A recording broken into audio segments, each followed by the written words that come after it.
Ashes of the Commander. Part 1, The Letter. Nadia stood at the edge of the Chernobyl Exclusion Zone. The checkpoint was rusted, forgotten, like everything else beyond it.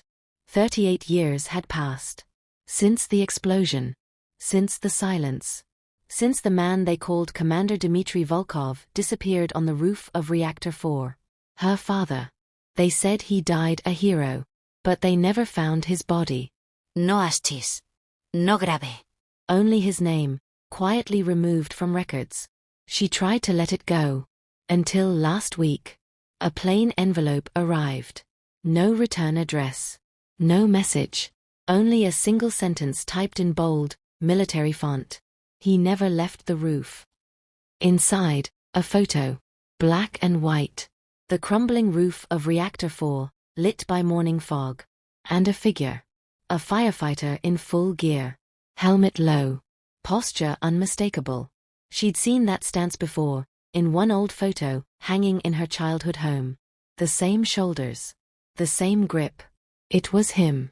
Commander Volkov. But the photo was dated April 27, 1986. A full day after he was supposed to be dead.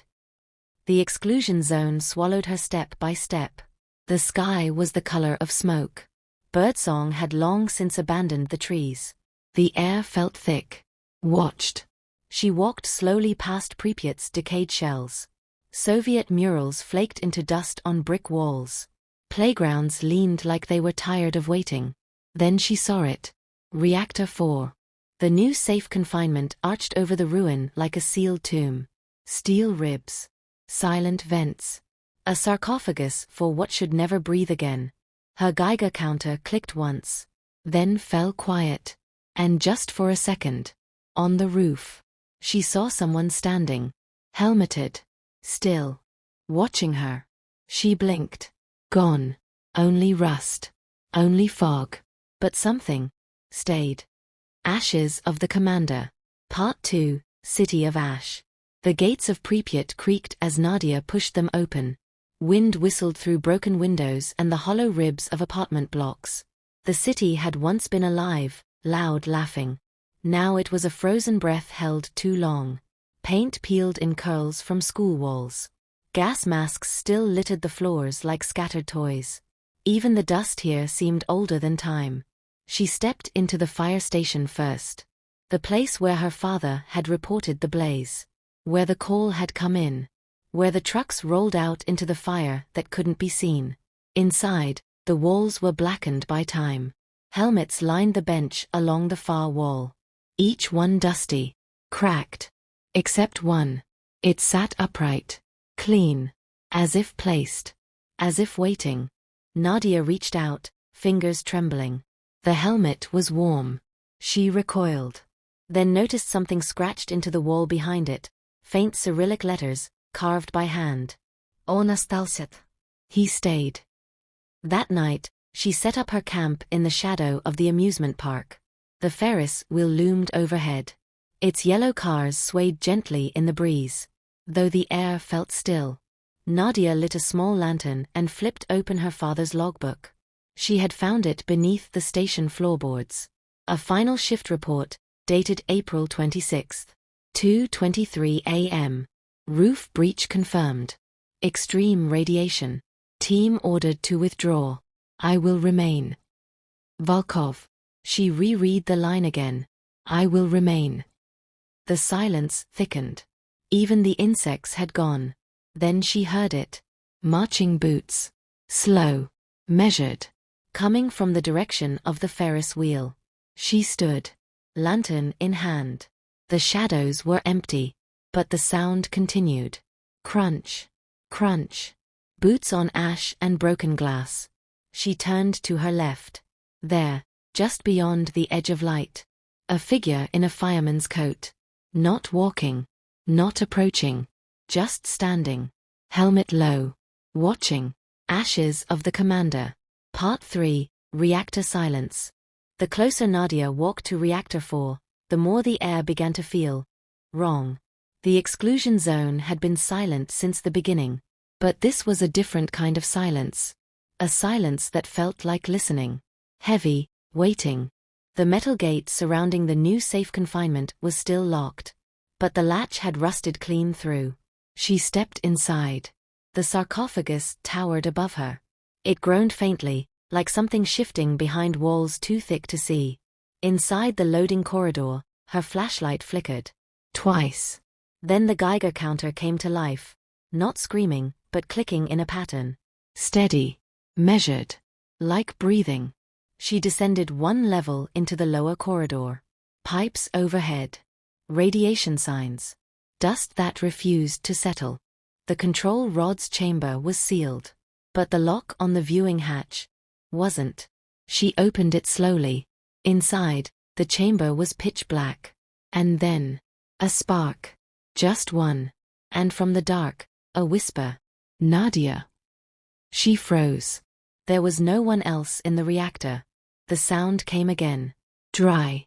Low. Worn thin by years of silence. Go home. She stepped back. But her boot nudged something on the floor. She reached down and picked it up. A firefighter's pocket watch. Still ticking. She opened the lid.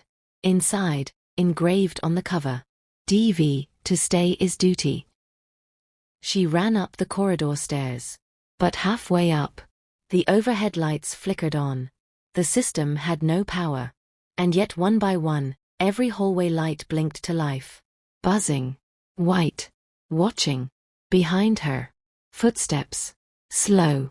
Heavy. She turned. No one. But on the metal wall. A shadow. Not hers. Wearing a helmet. And not moving. Ashes of the Commander. Part 4, Forest of Glass.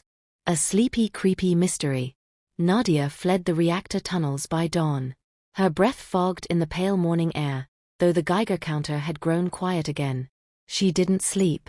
She didn't speak. She walked. The map she carried showed the perimeter trails that once circled Pripyat. But her path led beyond them. South and east, toward the place they called the Red Forest. Trees still grew there somehow. But they were wrong. Twisted. Burned red from the inside out. Their trunks split, their bark peeled open like skin left too long in fire. Some leaned.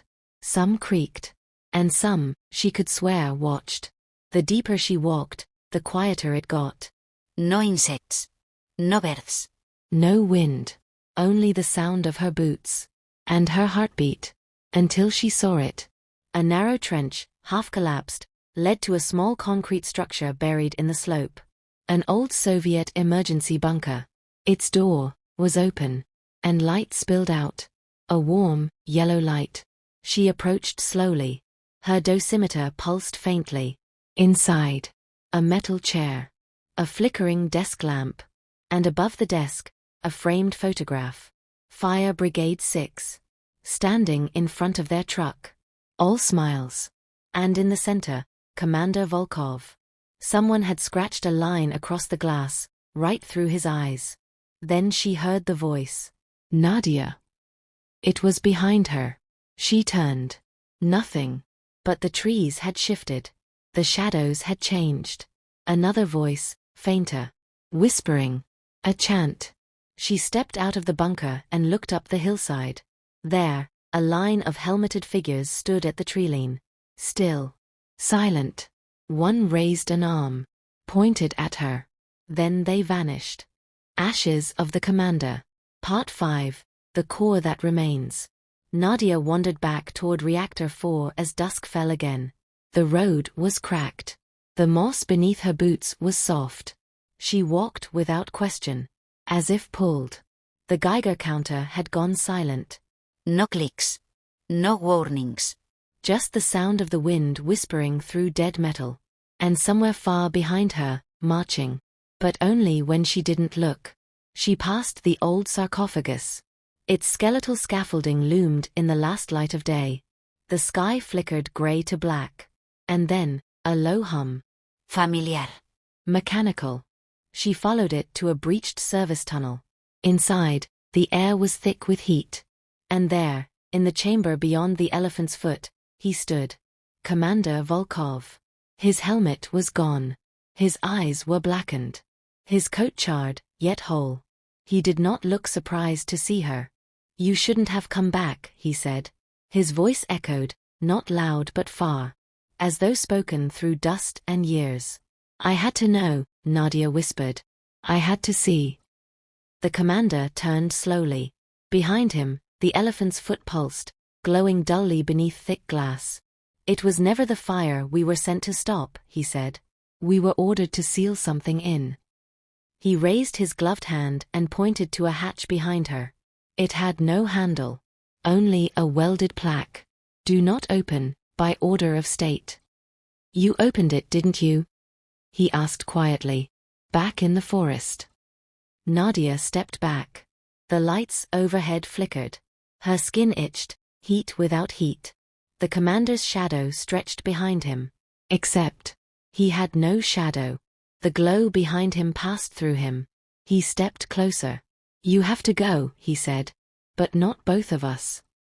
She tried to speak, but something behind the glass began to move. Not a figure. A shape.